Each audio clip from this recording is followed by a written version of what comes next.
Between 1853 and 1854, 9 white overseers disappeared from plantations along the Chi-Chi River corridor in southeastern Georgia. Local newspapers never reported the vanishings. County records list each man as simply relocated or moved west. But in the slave quarters of Burke County, whispered stories told a different truth. Stories of a pale figure who moved through the darkness, of screams that echoed from the cypress groves, and of skin found stretched and curing like leather in hidden places deep within the swamps. The enslaved population called him Devil's White, and they spoke his name only in the quietest moments when overseers were far from earshot. Official records claim these men simply left Georgia for opportunities elsewhere. The enslaved people who lived through those 18 months knew better. Before we continue with the story of Devil's White and the terror that gripped the plantations of Burke County, I need to ask you something important. If you're listening to this story, take a moment to subscribe to Liturgy of Fear and leave a comment telling us what state or city you're listening from. We want to know where our audience is discovering these forgotten American horrors. Now, let's return to the nightmare that began in the autumn of 1853. Burke County, Georgia, in the early 1850s was a landscape of brutal contradictions. The Chi-Chi River carved through dense forests of cypress and tupple, creating a maze of swamps and tributaries that planters had learned to harness for rice cultivation.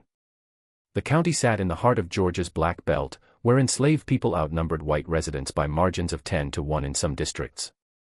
Cotton ruled the uplands, rice dominated the land swamps, and human bondage made both possible.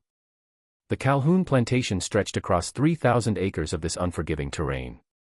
Jeremiah Calhoun had inherited the property from his father in 1847 along with 237 enslaved people whose names appeared in his ledgers as mere livestock entries. Calhoun himself rarely visited the property, preferring his townhouse in Savannah, where he could conduct business and maintain the social standing expected of Georgia's planter class. The actual management of his property fell to a succession of overseers, white men typically drawn from the poor farming class who saw the position as their one opportunity to exercise power over others. The work on the Calhoun plantation was killing work. Rice cultivation required enslaved people to stand in water up to their waists for hours, their hands bleeding from handling the sharp stalks, their legs swelling from constant immersion. Discussant, cholera, and malaria swept through the slave quarters with such regularity that Calhoun budgeted for the annual loss of human property the way other planters budgeted for equipment replacement. The overseers who managed this nightmare were expected to extract maximum productivity regardless of human cost, and they were given absolute authority to achieve that goal through any means they deemed necessary. In October of 1853, an enslaved man arrived at the Calhoun plantation under unusual circumstances. The county records list him only as property transfer, male, 28, albino, field hand, origin, Chatham County. He had no recorded name in any official document. The enslaved community would come to call him Silas, though whether this was a name he chose or one given to him remains unknown. What made Silas remarkable and what would ultimately make him legendary was his appearance. Complete albinism was rare among any population, but among enslaved Africans, it created a particularly cruel set of circumstances. Silas's skin held no melanin whatsoever. It was pale as candle wax, prone to burning and blistering under the Georgia sun. His eyes were a washed-out blue that watered constantly in daylight, forcing him to squint against illumination that other workers tolerated easily. His hair grew white and fine, nothing like the coarse dark hair typical of his people. This appearance had marked him as cursed or touched by something unnatural in the eyes of both enslaved and enslaved populations throughout his life. The records from Chatham County that accompanied his transfer were sparse but revealing. Silas had been sold 4 times in the previous 6 years, always after incidents the records described only as difficulties with management or unsuitability for cooperative labor. One notation from 1851 was more specific. Subject displays extreme resistance to correction. Previous owner reports 2 overseers injured during discipline attempts.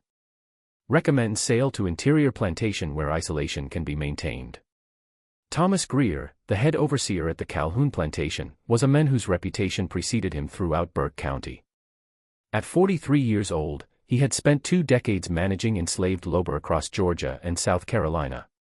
He was known for what the planter class euphemistically called firm management, a term that concealed regular beatings, torture of those who worked too slowly, and sexual violence against enslaved women that produced a generation of mixed-race children he never acknowledged.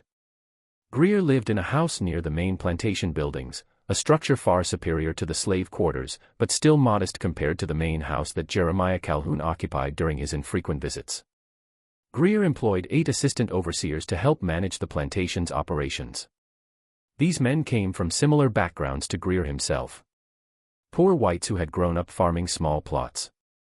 Men who saw overseeing as their opportunity to rise above the poverty they'd been born into. They ranged in age from 22 to 51. And they shared a worldview shaped by the brutal social hierarchies of the antebellum South. They understood that their position depended on maintaining absolute control over the enslaved population, and they enforced that control through calculated violence. When Silas arrived at the Calhoun plantation in late October, the assistant overseers responded to his appearance with immediate derision. One of them, a man named Wade Parsons, declared that Silas looked like something that crawled out of hell wearing the wrong skin. Another, Robert Finch, suggested that his pale appearance made him touched by the devil and predicted he wouldn't last a month in the rice fields. The enslaved population observed Silas with mixed reactions. Some viewed his condition with superstitious fear, others with the weary sympathy of people who understood what it meant to be marked as different in a world that punished difference without mercy. Thomas Greer assigned Silas to the rice fields, the most physically demanding and dangerous work on the plantation. The rice grew in fields that had been cleared from swampland, creating paddies that had to be flooded and drained according to the crop's growth cycle. Enslaved workers spent their days bent over in ankle-deep to waist-deep water, planting, weeding, and eventually harvesting rice under a sun that turned the landscape into a steam bath by midday. For someone with Silas's condition, this assignment was particularly brutal. His skin, unable to produce protective melanin, burned and blistered within hours of sun exposure. The constant water immersion caused his skin to crack and peel, creating wounds that refused to heal in the humid environment. Greer watched Silas's suffering with satisfaction rather than concern. In his view, the albino slave's pain was justice for whatever defiance had led to his multiple sales. When Silas worked more slowly than other enslaved people, struggling with vision problems and physical pain, Greer responded with the whip. The first beating occurred during Silas's 3rd day at the plantation when he failed to complete his assigned section of the rice field before sunset. Greer had him tied to a post near the slave quarters and delivered 20 lashes while the other enslaved workers were forced to watch. A standard technique meant to reinforce the consequences of inadequate productivity. What Greer noticed during that first beating was something that should have warned him. Silas made no sound. Most people being whipped screamed, begged, or at least grunted with each strike. Silas remained silent, his pale eyes fixed on some distant point beyond Greer's shoulder. When it was finished and he was cut down, Silas walked back to his quarters without limping or showing any sign of pain, though his back was striped with bleeding welts. The other enslaved people whispered about this afterward, noting that someone who could endure such punishment without crying out was someone to watch carefully. The routine of plantation life continued through November and into December of 1853. The weather turned colder, which brought some relief to Silas's undamaged skin, but introduced new miseries in the form of freezing water in the rice paddies. The workday began before dawn and continued until after sunset, with only brief breaks for meals of cornmeal and whatever vegetables the enslaved people could grow in their small garden plots. The overseers maintained control through constant surveillance and random violence, ensuring that fear remained the dominant emotional reality for the enslaved population. During these weeks, several enslaved people noticed that Silas disappeared sometimes during the brief hours between the end of work and the required return to quarters. No one knew where he went, though some reported seeing his pale figure moving toward the cypress groves that bordered the plantation's rice fields. These groves were dangerous territory, dense, swampy areas filled with cottonmouth snakes and alligators, places where even experienced woodsmen could become disoriented and lost. The fact that Silas ventured into these areas alone and always returned, suggested either recklessness or an intimate knowledge of swamp navigation that seemed impossible for someone who had only recently arrived at the plantation. Christmas week brought a brief respite from labor, a tradition that most planters observed to maintain the illusion of paternalistic benevolence. The enslaved people received slightly better rations, a few hours of permitted celebration and a temporary reduction in supervision. It was during this period that an enslaved woman named Delilah had a conversation with Silas that she would remember for the rest of her life. Delilah was 52 years old, a cook who worked in the plantation's main kitchen and had survived 3 decades of bondage through careful observation and strategic silence. She found Silas sitting alone near the quarters, his pale skin stark against the darkness. "They say you've been sold 4 times before coming here," Delilah said, settling herself on the ground near him. "They say you got troubles with overseers wherever you go." Silas didn't respond immediately. When he finally spoke, his voice was quiet and measured. "Troubles find me. I don't go looking for them." "That man, Greer," Delilah continued. "He's the worst kind. He'll kill you slow if you give him reason. I seen him do it before. There was a man 3 years back, field and named Joseph, who talked back once. Greer had him beaten so bad he died 2 days later. Didn't matter to Mr. Calhoun. He just bought another slave to replace him." "I know what Greer is," Silas said. His pale eyes caught the moonlight, giving them an eerie, reflective quality. "I know what all of them are." "And then you best keep your head down," Delilah advised. "Whatever you thinking about doing, whatever anger you carrying, you got to bury it deep. Anger gets us killed." Silas turned to look at her fully for the first time. Maybe anger is the only thing that keeps us alive. The conversation ended there, but Delilah would later testify that she felt a chill run through her body as he spoke those words, a sensation she couldn't explain but couldn't shake. The first disappearance occurred on January 7, 1854. W.E.D. Parsons, one of the assistant overseers, failed to appear for the morning assembly of enslaved workers. This was unusual because Parsons was known for his punctuality and his enthusiasm for the first beating of the day, which he considered essential for establishing the proper tone of fear and submission.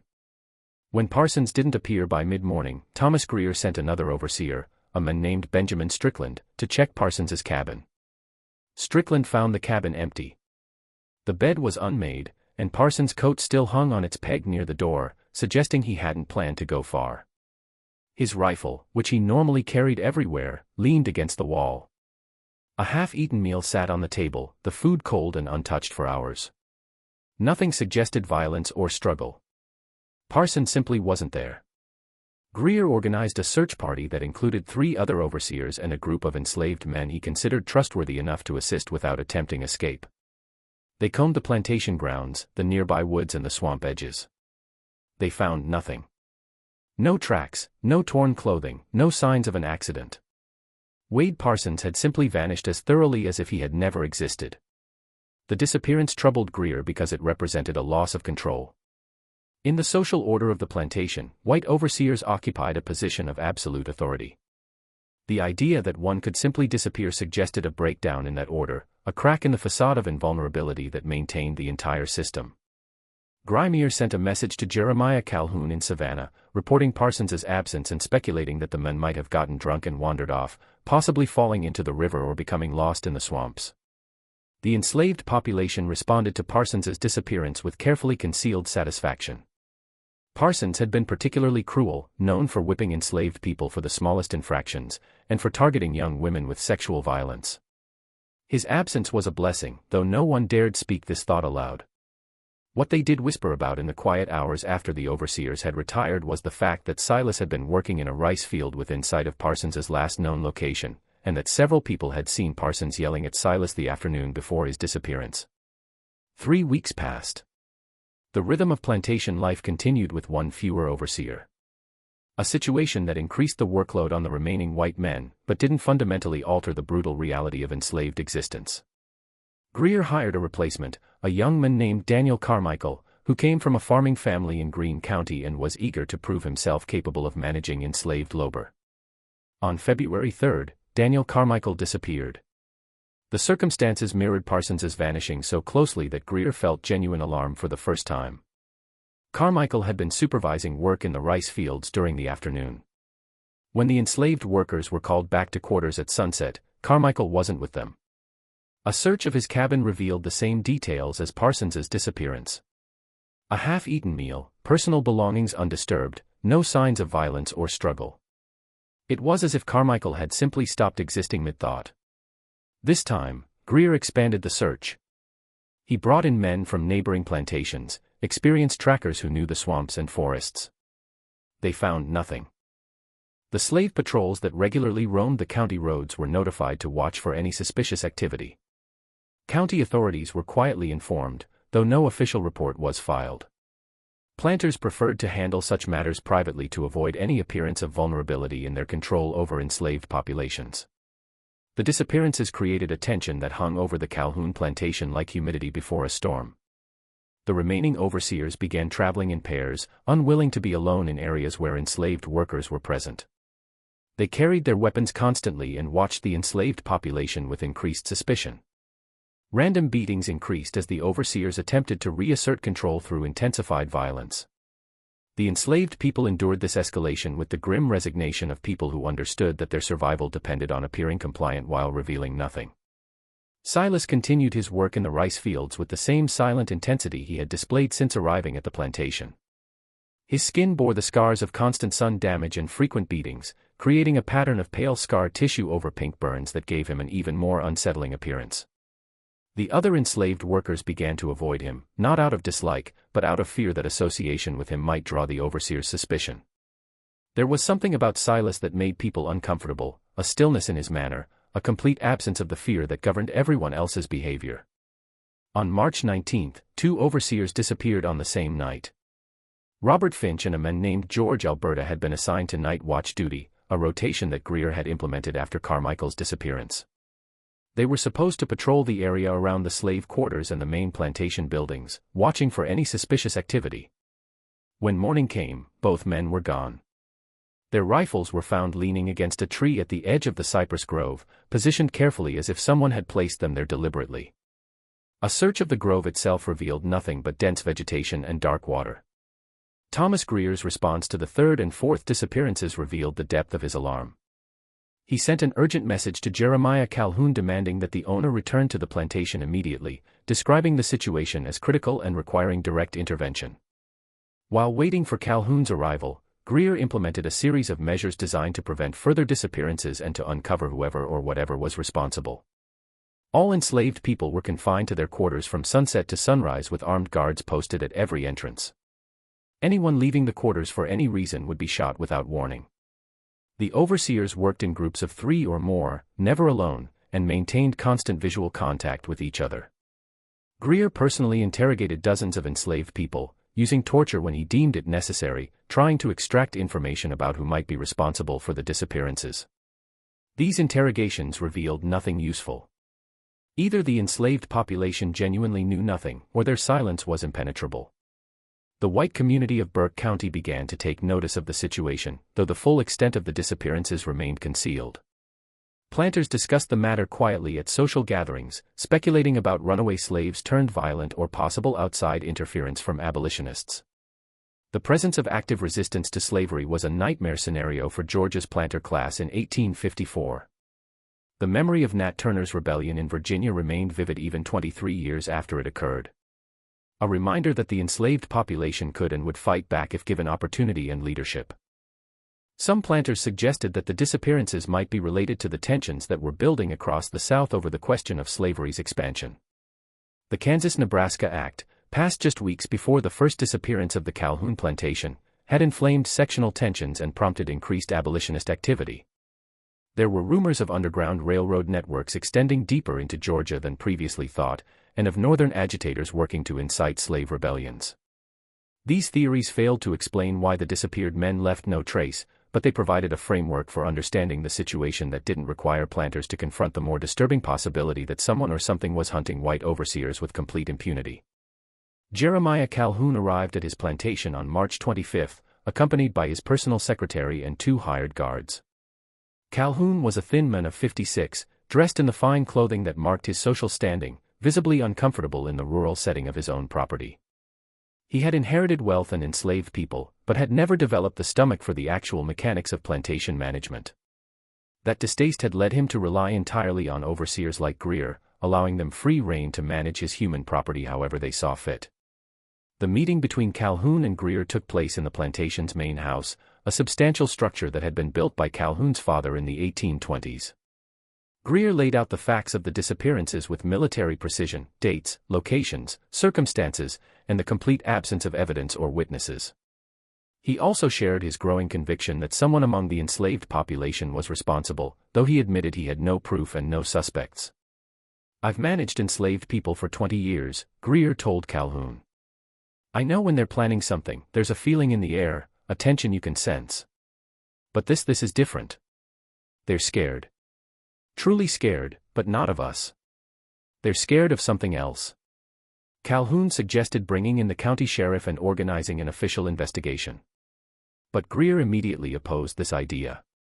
An official investigation would create a public record of the plantation's inability to maintain order, potentially devaluing Calhoun's property and creating legal complications. The planter class maintained its authority partly through the illusion of complete control. Admitting that 4 white men had disappeared without explanation would shatter that illusion. Instead, they agreed on a different approach. Greer would hire additional overseers from outside Burke County, men who wouldn't be aware of the previous disappearances and who could provide fresh eyes on the situation. They would also implement a reward system, offering freedom to any enslaved person who provided information leading to the capture of whoever was responsible for the disappearances. This latter strategy was calculated to divide the enslaved population, turning them against each other in the hope that someone would betray useful information. The new overseers arrived in early April.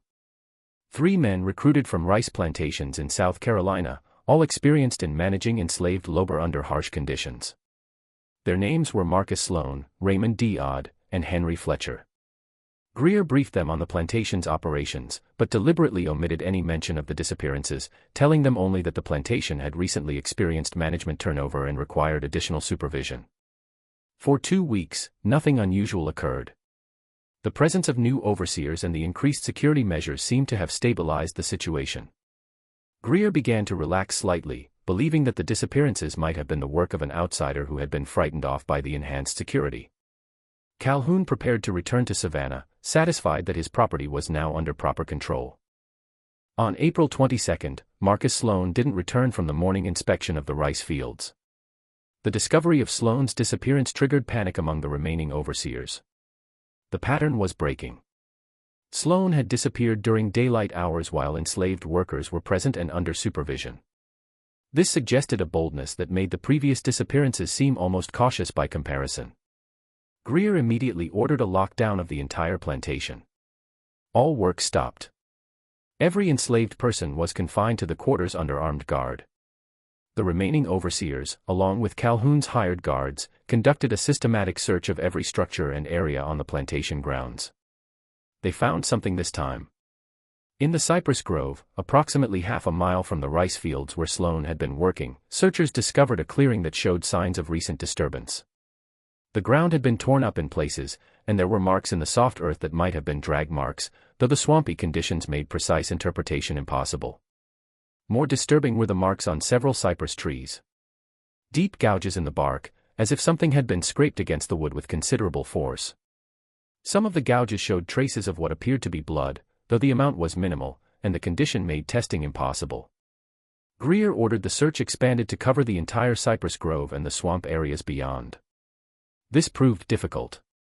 The terrain was treacherous with hidden sinkholes, dense vegetation, and water that could reach waist deep without warning. The searchers worked in groups, calling out to each other constantly to maintain contact. They found nothing else of significance.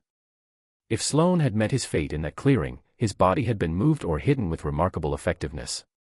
The enslaved population was interrogated again, this time with increased violence. Greer's restraint, such as it was, had eroded completely. He personally oversaw torture sessions designed to extract information using techniques that left permanent physical damage. Several enslaved people died during these interrogations, their bodies buried in unmarked graves at the edge of the plantation. The survivors revealed nothing useful because they genuinely had nothing to reveal. Whatever was happening, the enslaved population was as ignorant of the details as Greer himself. One interrogation, however, produced an interesting detail. An elderly enslaved man named Caesar, who had worked on the plantation for 40 years and whose age had reduced him to light duties, mentioned that he had seen Silas near the cypress grove on several occasions. This observation wasn't particularly meaningful. Many enslaved people had reason to be near the grove for various work-related purposes. But when pressed, Caesar admitted that he had seen Silas entering the grove after dark during the hours when all enslaved people were supposed to be confined to their quarters. Greer immediately ordered Silas brought to the main house for interrogation. The guards who went to fetch him found Silas in his assigned sleeping area in the quarters, lying on the rough wooden platform that served as his bed. He offered no resistance when they bound his hands and led him across the plantation grounds. His pale skin showed fresh bruises and healing wounds from recent beatings, and his eyes watered constantly in the afternoon sunlight, but his expression remained neutral, almost serene. The interrogation took place in a storage shed adjacent to the main house, a location Greer preferred for such activities because it was far enough from the slave quarters that screams wouldn't be overheard. Calhoun was present along with Raymond D. Odd and Henry Fletcher, the two remaining overseers who had arrived from South Carolina. Silas was stripped to the waist and chained to a post in the center of the shed. His arms pulled above his head in a position designed to cause maximum discomfort. Greer began with questions delivered in a deceptively calm voice. "You've been seen entering the cypress grove at night. Why?" Silas remained silent, his eyes focused on something beyond Greer's shoulder. 5 overseers have disappeared from this plantation in less than 4 months. Greer continued. "You arrived here shortly before the first disappearance. That's an interesting coincidence." Still silence. Greer nodded to D. Odd, who stepped forward with a leather whip. The beating that followed was systematic and brutal, designed to inflict maximum pain without causing immediately life-threatening injuries. D. Odd had experience with such work, and understood how to pace the punishment to avoid killing the subject too quickly. Silas's back was torn open, blood running down his pale skin in stark red streams. He made no sound. His eyes never left that distant point he had fixed upon, and his body remained still except for the involuntary jerks caused by the whip's impact. After 20 lashes, Gr stopped the beating and tried questions again. Silas's silence remained absolute. They resumed the whipping, delivering another 20 lashes that left Silas's back a raw mass of torn flesh. Still, he made no sound. The men in the shed began to feel uncomfortable. There was something deeply unsettling about someone who could endure such punishment without crying out, without begging, without showing any sign that the pain affected him at all. "He's not human," Fletcher muttered. "No man can take that without making a sound." Greer, frustrated and increasingly unnerved, tried a different approach. He had Silas taken down from the post and secured in a sitting position. Then he ordered hot coals brought from the kitchen fires. The torture that followed involved pressing heated metal against Silas's skin, targeting areas that would produce intense pain without causing immediately fatal injuries. The smell of burning flesh filled the shed. Silas's pale eyes watered more heavily, but whether from pain or simply from the smoke was impossible to determine. He didn't scream. He didn't speak. He barely moved. After 2 hours of this, even Calhoun, who had limited stomach for the realities of slavery, couldn't watch anymore and left the shed. Greer, D. Odd, and Fletcher continued for another hour before finally stopping. Not because they had gotten information, but because they were physically exhausted and psychologically disturbed by Silas's complete lack of response. They had him dragged back to the slave quarters, unconscious from blood loss and trauma, but somehow still alive. That night, April 22nd, 2 more overseers disappeared.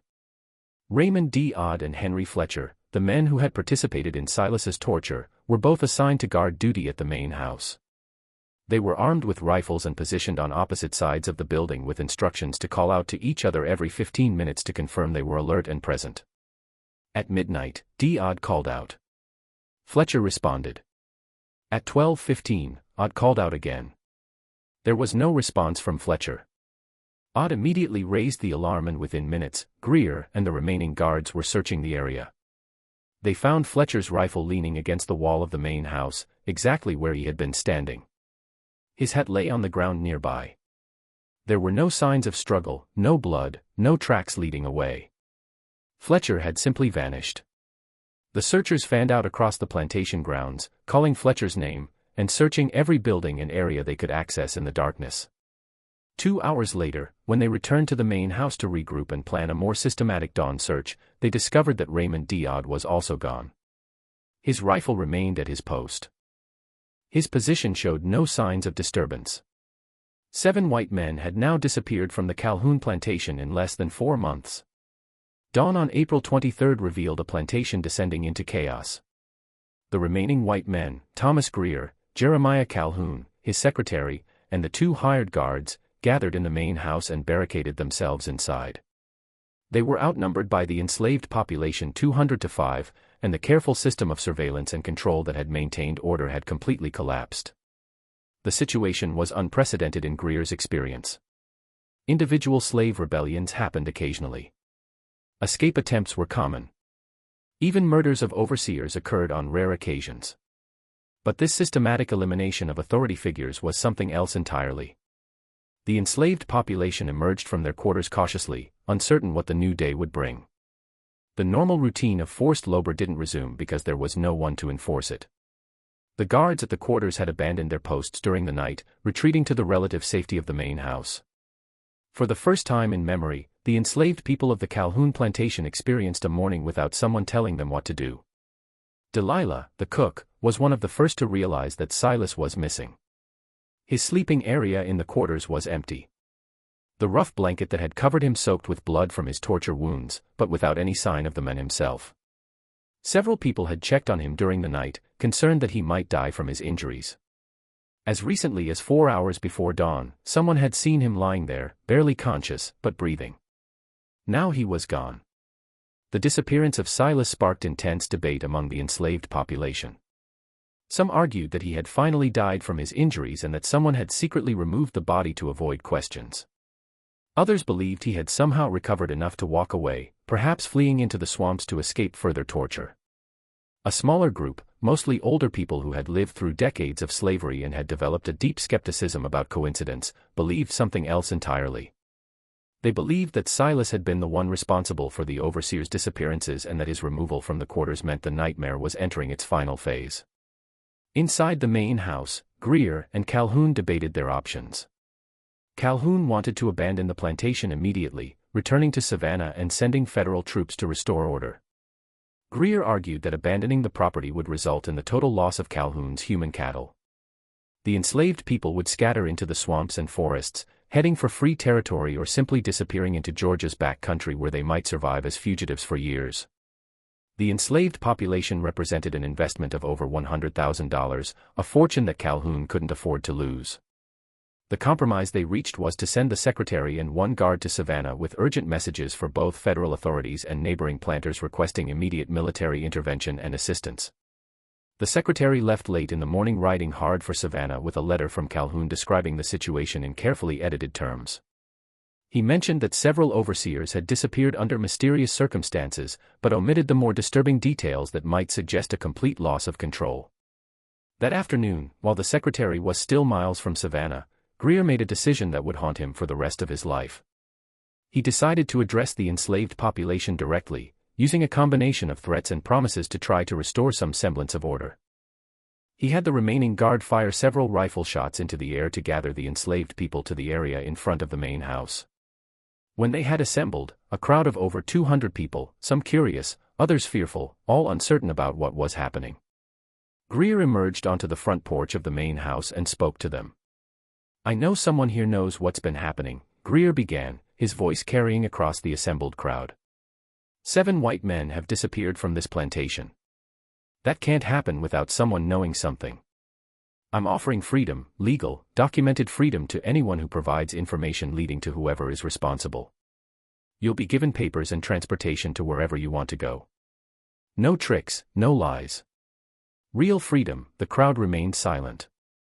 Greer continued, shifting from offer to threat. "If no one comes forward, I'll burn these quarters to the ground with everyone in them. I'll see every last one of you dead before I let this plantation fall. You have until sundown to make your choice." The threat was likely empty. Greer couldn't kill 200 people without bringing down exactly the kind of official scrutiny that Calhoun was trying to avoid. But the enslaved population had no way of knowing that. They dispersed back to their quarters, gathering in small groups to discuss what to do. The general consensus was that no one knew anything useful. Silas had kept to himself, revealing nothing of his intentions, if indeed he had been responsible for anything. The disappearances had occurred without witnesses or evidence. There was nothing to tell, even if someone had wanted to claim the offered freedom.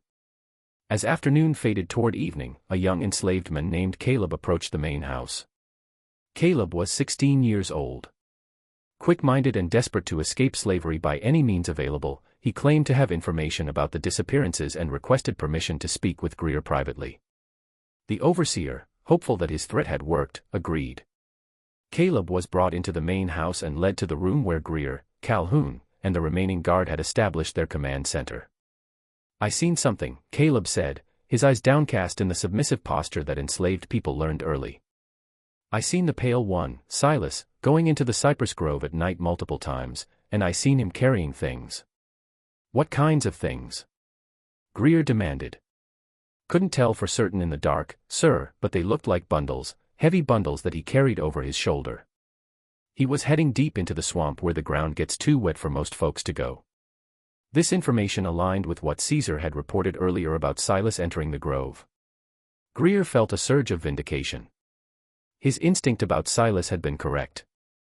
The albino slave was somehow responsible for the disappearances, though the mechanism remained unclear. How could one man subjected to constant surveillance and regular beatings manage to abduct and kill 7 armed overseers without leaving evidence? "Can you lead us to where he went?" Greer asked Caleb. "Yes, sir," Caleb replied. "I can show you the path he took, but we'd need to go before full dark. Once night comes, that swamp ain't safe for nobody who don't know it proper."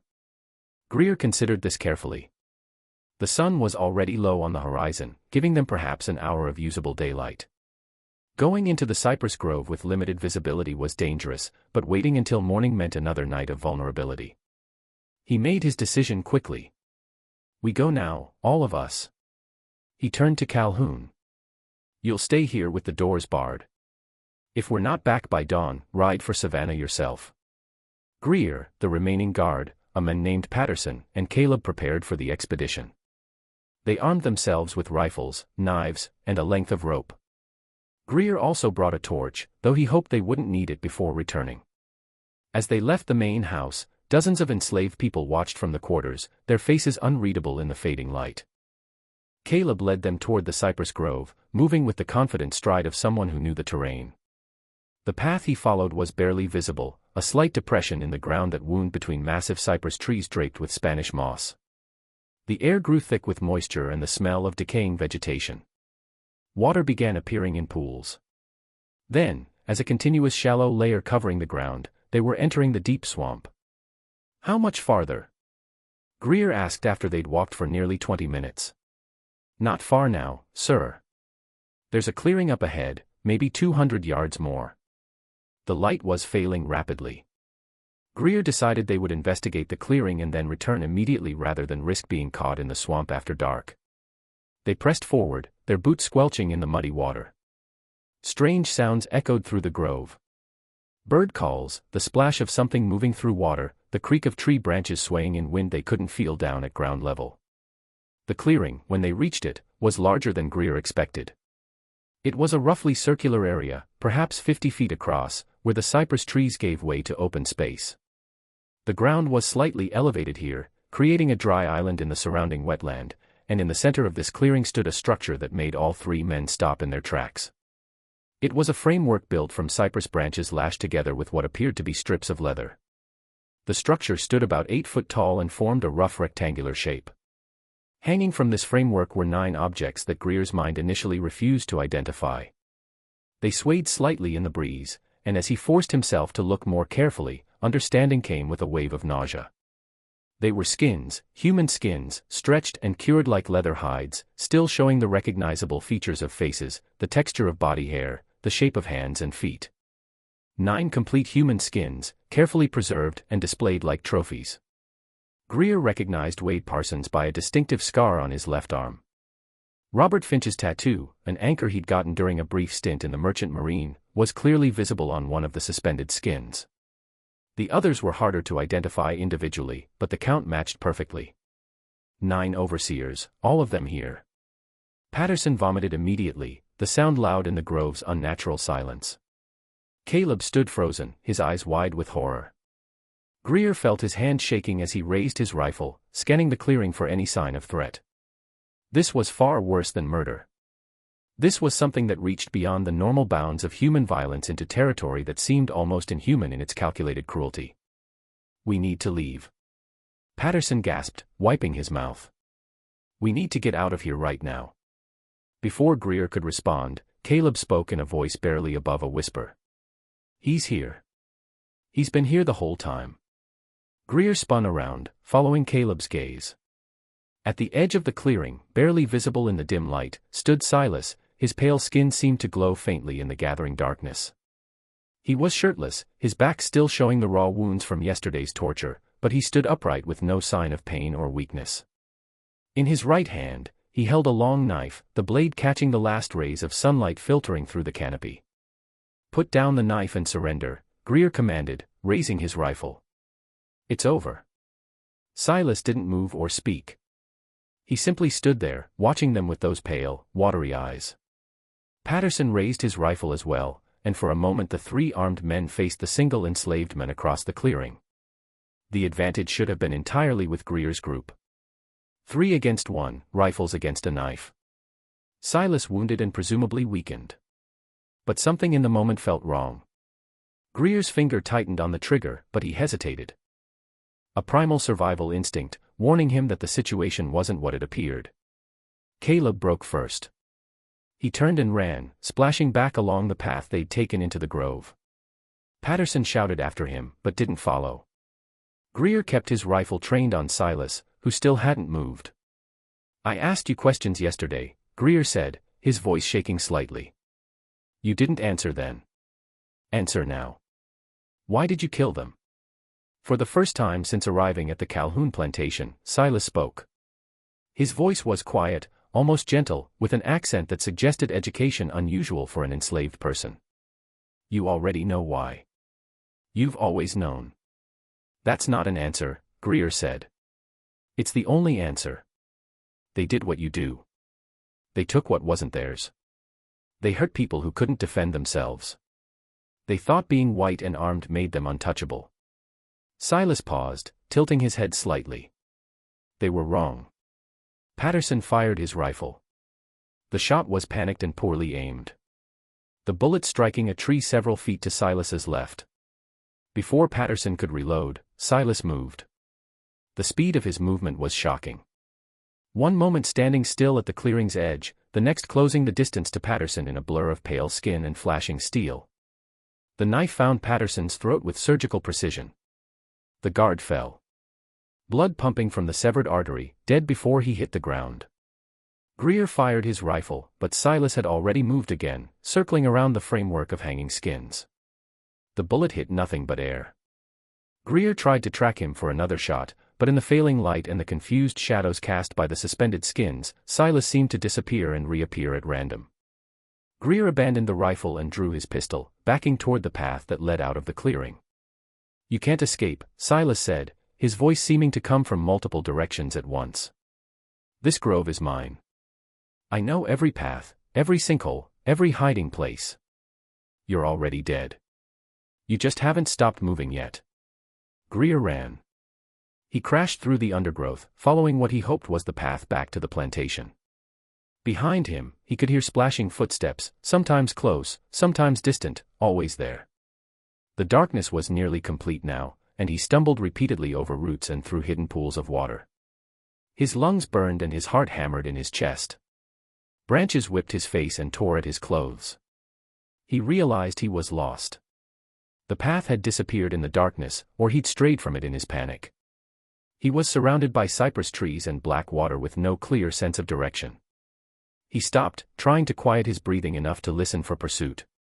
The grove was silent, except for the normal sounds of the swamp at night. Then he felt something touch his shoulder, just a light pressure, almost gentle. He spun around and saw Silas standing directly behind him, close enough that Greer could see the details of his wounds in the faint moonlight filtering through the canopy. "Please," Greer whispered, all his authority and cruelty stripped away, leaving only naked fear. "Please don't," Silas's pale eyes reflected the moonlight like an animal's. "Did they say please? The people you beat, the women you violated, the children you sold away from their mothers. Did you stop when they begged?" Greer tried to raise his pistol, but his hand wouldn't obey him. Terror had locked his muscles, and he could only stand there as Silas reached forward with the knife. The last thing Thomas Greer saw was his own reflection in those colorless eyes. Just when we thought we'd seen it all, the horror in Burke County intensifies. If this story is giving you chills, share this video with a friend who loves dark mysteries. Hit that like button to support our content. And don't forget to subscribe to never miss stories like this. Let's discover together what happens next. Caleb burst from the cypress grove in full panic, running toward the main house where Jeremiah Calhoun waited. With the doors barred, he pounded on the entrance, screaming to be let in. Calhoun, hearing the genuine terror in the young man's voice, unbars the door just long enough for Caleb to tumble inside before slamming and securing it again. "What happened?" Calhoun demanded. "Where's Greer? Where's Patterson?" Caleb was hyperventilating, barely able to form words. When he finally managed to speak, the story he told made Calhoun's blood run cold. The clearing, the framework, the skins, the appearance of Silas, and the killing of Patterson before Caleb fled. He didn't know what had happened to Greer, but assumed the overseer was dead as well. Calhoun faced a terrible calculus. Dawn was still hours away. The secretary he'd sent to Savannah wouldn't reach the city until mid-morning at earliest, and even then it would take time to organize any kind of rescue party. He was alone in this house with a 16-year-old enslaved boy surrounded by 200 enslaved people who had every reason to hate him. And somewhere in the darkness outside was a man who had killed 10 white men with apparent ease.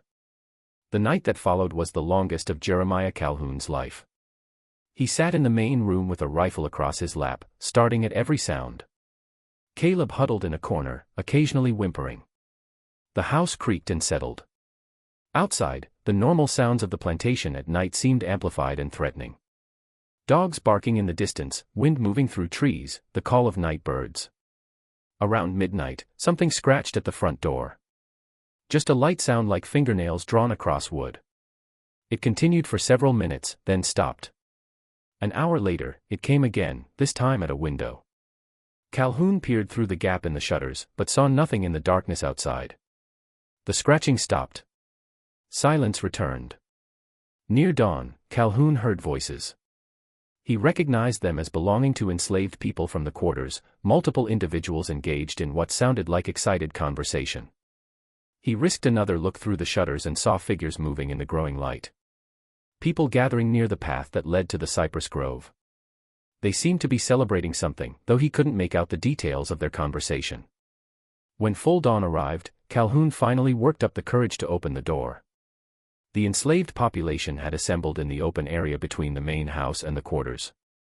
Every man, woman, and child on the plantation. They stood in a loose semicircle, all facing the cypress grove path. As Calhoun emerged onto the porch, they turned to look at him. Their expressions varied, some showed fear, others satisfaction. Many displayed simple curiosity about what would happen next. From the path emerged Silas. He walked slowly, still shirtless, his wounded back visible to everyone. He carried something in his arms, a bundle wrapped in cloth that he handled carefully.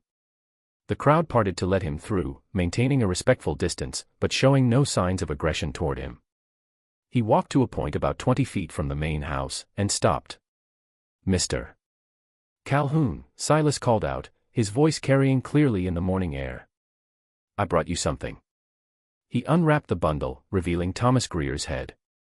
The overseer's face was frozen in an expression of absolute terror, eyes wide and mouth open as if in midstream. Silas placed it carefully on the ground, then straightened and looked directly at Calhoun. "This plantation operated on fear," Silas said. "You used fear to control us, to break us, to make us forget we were human. Now you understand what real fear feels like. Every man who tortured us, who violated our women, who separated our families, they all learned the same lesson. Fear is a weapon, but it can be turned around." Calhoun raised his rifle with shaking hands, pointing it at Silas. The enslaved population stirred uneasily, some moving forward as if to protect Silas, others backing away from the potential violence. Silas made no move to defend himself or retreat. "You can shoot me," Silas said calmly. "It won't change what's happened. It won't bring your overseers back. It won't restore your control. This plantation is finished, Mr. Calhoun. You just haven't accepted it yet." For a long moment, Calhoun stood frozen with the rifle aimed at Silas's chest. His finger rested on the trigger. One squeeze and the nightmare would end. Or at least the men who represented the nightmare would end. But as he looked at the assembled enslaved people, Calhoun realized the truth of Silas's words. Even if he killed Silas, he was one man facing 200. The illusion of control that had maintained the plantation system was shattered beyond repair. He lowered the rifle. Silas nodded slowly, as if this was the response he'd expected. He turned and walked back toward the cypress grove. The enslaved population watched him go, then slowly began to disperse, returning to the quarters or moving toward the areas where they usually worked. But the work didn't resume. Without overseers to enforce it, without the systematic violence that had structured every hour of plantation life, the entire social order had simply stopped functioning. Jeremiah Calhoun's secretary returned that afternoon with a detachment of 20 soldiers from the federal garrison in Savannah along with the county sheriff and a judge. What they found was a plantation in a state of limbo. The enslaved population remained on the property but performed no work.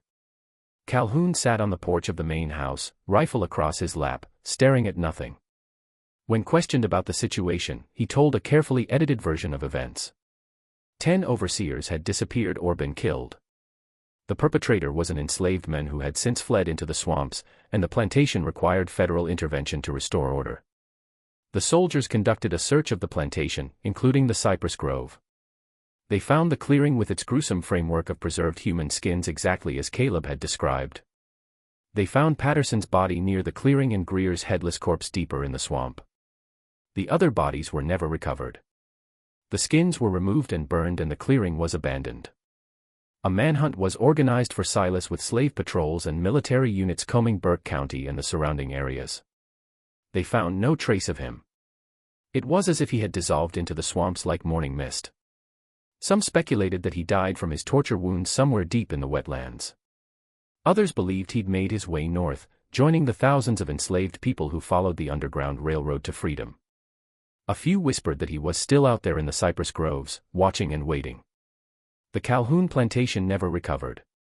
Without overseers willing to take the position, news of the disappearances had spread throughout Georgia. Despite Calhoun's attempts at secrecy, the property couldn't operate. Calhoun attempted to sell the plantation and its enslaved population as a single unit, but found no buyers. The property's reputation made it worthless. Within a year, Calhoun had sold the enslaved people individually to other planters, dispersing them across the South and abandoned the land itself. The main house was eventually burned, whether by accident or arson was never determined. The slave quarters stood empty for decades before finally collapsing. The story of Devil's White circulated through the enslaved communities of Georgia and beyond, changing with each retelling but maintaining its essential elements. An albino enslaved man, tortured beyond endurance, had hunted and killed 9 white overseers before vanishing into legend. The story served different purposes for different audiences. For enslaved people, it was a story of resistance and revenge. A reminder that even the most brutal system contained the seeds of its own destruction. For white Southerners, it was a cautionary tale about the dangers of insufficient control, though they rarely admitted this publicly. One detail that was left out of most official accounts was discovered by a historian researching Burke County records in the 1920s. Among the documents related to the Calhoun plantation, she found a bill of sale dated 1853 for the purchase of an enslaved man from Chatham County. The notation on the sale mentioned that the individual being sold had been trained as a tanner, a person skilled in preserving and preparing animal hides. This single detail suggested a disturbing possibility about why Silas possessed the knowledge necessary to preserve human skins with such skill. The cypress grove where the clearing stood eventually returned to wilderness as the plantation around it was abandoned. Local people avoided the area claiming it felt wrong somehow, though they couldn't articulate exactly what they meant. In the 1890s, a logging company attempted to harvest timber from the grove, but workers refused to enter after several men reported seeing a pale figure watching them from between the trees. The company eventually wrote off the grove as inaccessible and moved their operations elsewhere. During the Civil War, Burke County saw limited action, but the abandoned Calhoun plantation served as a temporary camp for both Confederate and Union forces at different times. Soldiers from both armies reported strange occurrences in the area, unexplained sounds from the cypress